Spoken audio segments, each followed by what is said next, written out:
មិនថាវាយតន្ត្រីគាត់ក៏អាចច្រៀងជាមួយអ្នកទាំងអស់គ្នាមានទេពធីតាមួយខ្លាចគាត់ណាស់និយាយថាក្រោកឡើងបរិភោគចុះ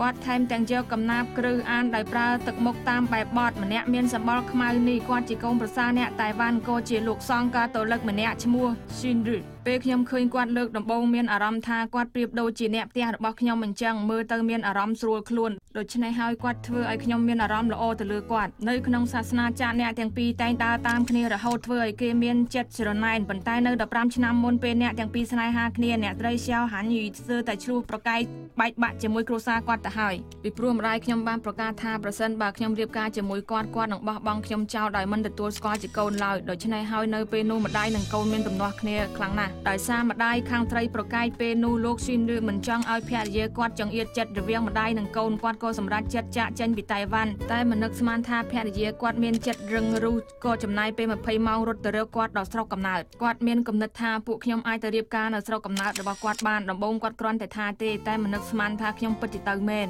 ក្រោយពីរៀបការហើយបេះដូងលោកស៊ីនឬក៏បានស្អិតតាមភរិយាគាត់បន្ទាប់មកសម្រាប់ចិត្តមកតៃវ៉ាន់ម្ដងទៀតអ្នកទាំងពីរក្រោយពីមានកូនហើយទើបទទួលបានការជូនពរពីអ្នកផ្ទះឪពុកម្ដាយខ្ញុំមិនទទួលស្គាល់គាត់ឡើយប៉ុន្តែគាត់ទទួលស្គាល់កូនរបស់ពួកយើង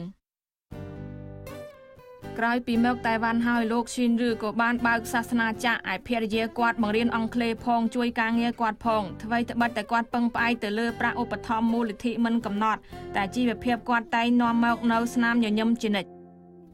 ឥឡូវនេះគ្រួសារគាត់មានសុភមង្គលល្អនិងមានមិត្តភ័ក្តិល្អជាច្រើននៅជុំវិញខ្លួនដោយសារខ្លួនមានសម្បុរខ្មៅធ្វើឲ្យគាត់ស្ទើរតែចាក់ចេញផុតពីទឹកដីដែលឥឡូវคล้ายជាផ្ទះទី2របស់គាត់នេះ